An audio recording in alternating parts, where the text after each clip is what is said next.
On arrive au relais. On va voir Marion, on va s'amuser, on va jouer. Bonjour. Les relais d'accueil petite enfance, la première mission quand même, c'est d'accompagner les assistantes maternelles sur ces temps collectifs pour accueillir les enfants qu'elles accueillent chez elles. Nous leur proposons un temps une fois par semaine.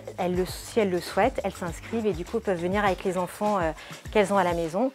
Donc ces temps collectifs, c'est des temps vraiment d'échange, de partage entre assistantes maternelles et avec l'animatrice sur ce qu'elles ont vécu, leurs expériences, leurs problématiques, leurs questionnements. Et puis ensuite, la matinée se déroule vraiment sur un temps d'activité pour les enfants. Ça nous fait du bien d'échanger notre rythme, rituel, tout ça, de voir des autres enfants pour les enfants.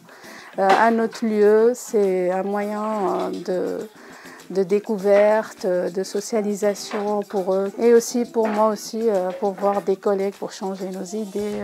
Et puis la deuxième mission importante des relais, c'est quand même aussi d'accompagner les assistantes maternelles et les parents employeurs à la contractualisation. Pour les deux parties, c'est intéressant de bien comprendre le contrat, donc nous accompagner et les assistantes maternelles et les parents sur des rendez-vous tout au long de l'année.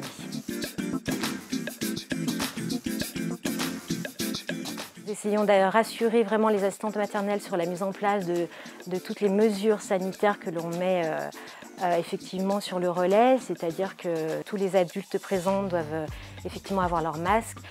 Il y a le lavage des mains pour les adultes et les enfants avant l'arrivée au temps du relais.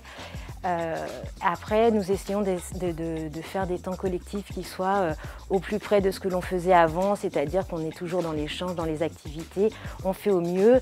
Et nous, en fin de temps collectif, effectivement, nous avons tout un protocole de lavage de jouets, de mise en quarantaine de certaines activités. Mais on essaye de continuer parce que de toute façon, nous sommes dans le flou, on ne sait pas quand est-ce que ça va s'arrêter. Et donc, voilà, on poursuit.